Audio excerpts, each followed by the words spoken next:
doing there is important. One kilo jẹ́ pé ọjọ́ tó jẹ́ ọjọ́ ìmọ́tótó yìí ó jẹ́ ọjọ́ kan tó jẹ́ ọjọ́ tí gbogbo ayọ̀ láàyò gẹ́gẹ́ bí ọjọ́ ìmọ́tótó. So and people are adapting to it little by little. Yeah. So the government has actually taken some actions to reduce the use of plastic bags and reduce rubbish. Exactly. These are very easy questions. Are you ready? Yes. Okay. What are you going to do with this section?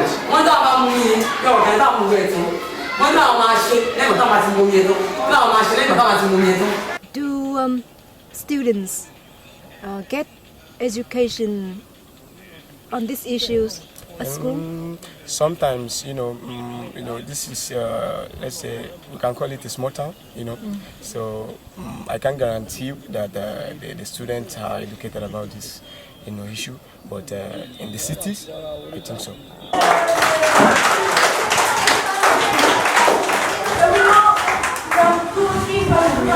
Why you feel happy now?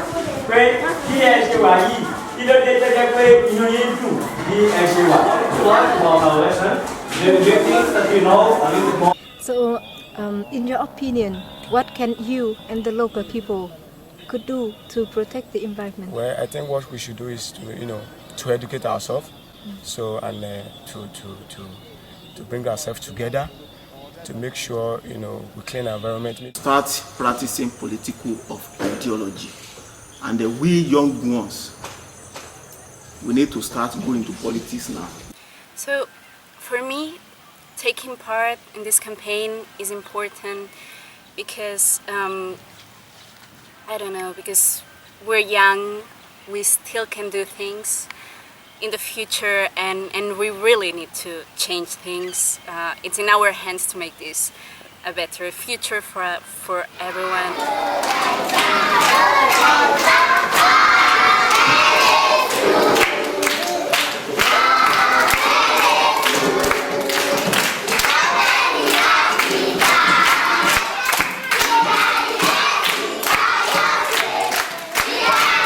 We all complain about the system is this or that or this, but we need to go there and sanitize the system to clean up the mess and change Nigeria for better. I think that's just the only advice I have for the young people coming up.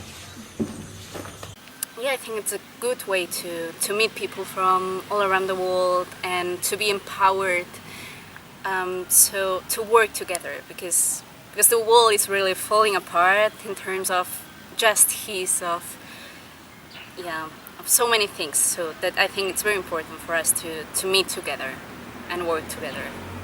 How long have you been in Nigeria? Just only 5 days. Okay, so why are you in Nigeria? We're here for the climate change, justice, climate peace training.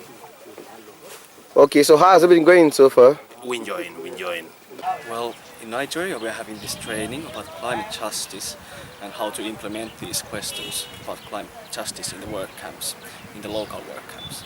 And I think it's really, really necessary to hear the opinions about the people from all over the world, because I, as a European, as a Finnish guy, I don't know everything about what's going on in the world, and it's really, really valuable to share the opinions about these kind of really, really controversial issues and what the people think about them. I am in this training because I'm very concerned about the environment we are living in, not only at home in Mauritius, my country, but around the world. I want to see I want people to have a great look in the environment, to be concerned of it, and I want to share what I've learned in the training. We have been learned many things about ACI itself, refresh again our mind about ACI, the history. I know each of us have been in some ACI program before, but somehow our memory is something getting low, and then we're doing great on the first day about that. And to be aware of everything that is going on around the world, and also to find solutions that we can bring in our communities, local communities. And then the second day we learn about leadership, discuss about what the camp leader is supposed to be, and also discussing how to be the great leader in the camp, and then more take action and somehow analyze how to make this campaign Climate for Peace to be efficient and effective and spread all over the world the issues that we come up with this year.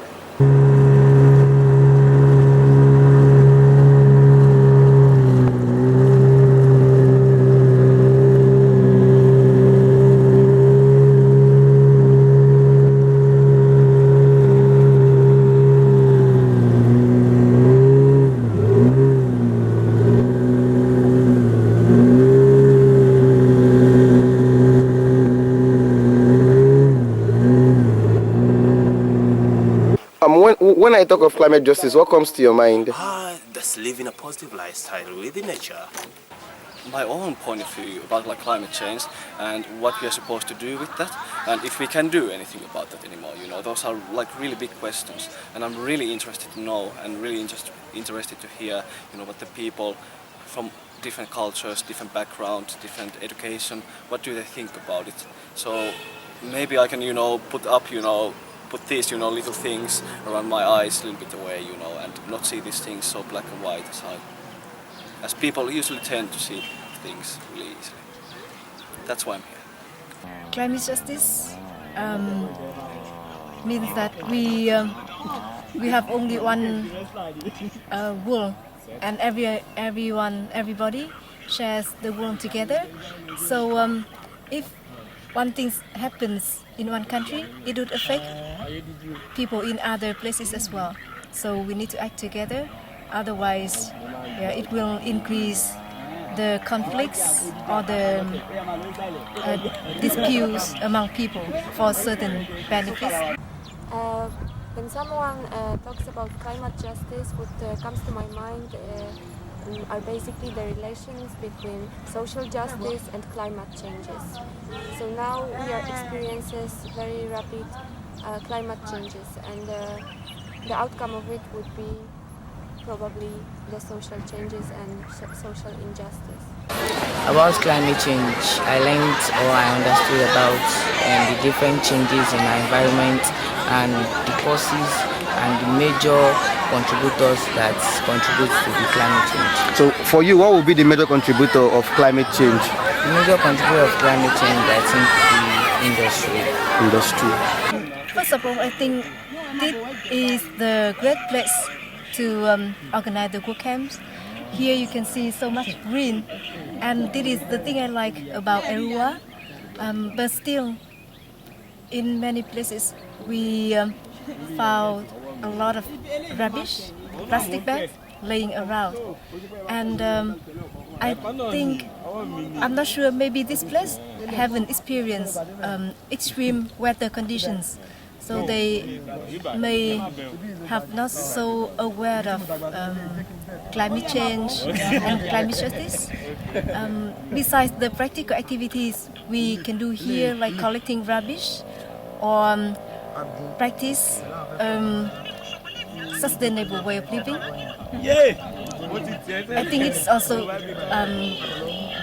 critical to have some talk with the local people to share what we have learned, to get to know more about the local context, and to raise people's awareness about the climate change and how we can react upon it.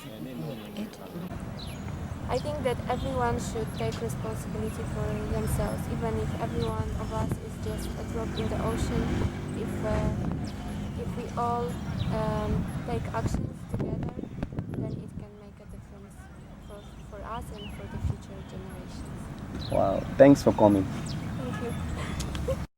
I would say that even small things that we may unmind contribute a lot to climate justice. For example, turning off all our running water when we're done at the sink, then switching off lights that we feel we're not using, taking out all the appliances after use, and planting more trees can all contribute to climate justice. So what will be your message to your students, your neighborhood, your families? What would you tell them about climate change when you get back home? When I get back home, what I will tell them is that they should know how they dump refuse and how they will bring their industries, and those that want to build their industry, they should build it outside the town, because as we learned there, it contributes, because it's part of the major contributors. It contributes to the climate change of our environment. I've talked with 1 or 2 locals, volunteers in the camp, and as far as I know, they haven't been so aware of the issue. To them, it's still something very far away. Yeah. So I think it's really important to have some talk with them, to share our ideas, our message, and to get people involved in the fight against climate change. And what we'll do is we'll ride along the coastal part of the island and meet some local community of these villages and sensitize them to the campaign. And also what we are trying to do is to show us in action, right? We are cleaning streets, we are planting trees, we are transforming waste garden into a peaceful garden, you know, for the children or the localities, the importance of gardening, etc. So how do you think the work camp participants can approach the locals to sensitize them about climate change and the practices so far? So far, or I think a visit to local schools would be great, because then we can share our ideas and messages with the students, the young generation of the local community, who would be able to make some change in the future if they have the proper attitude and they could take right actions. And they can also have peer influence on others as well.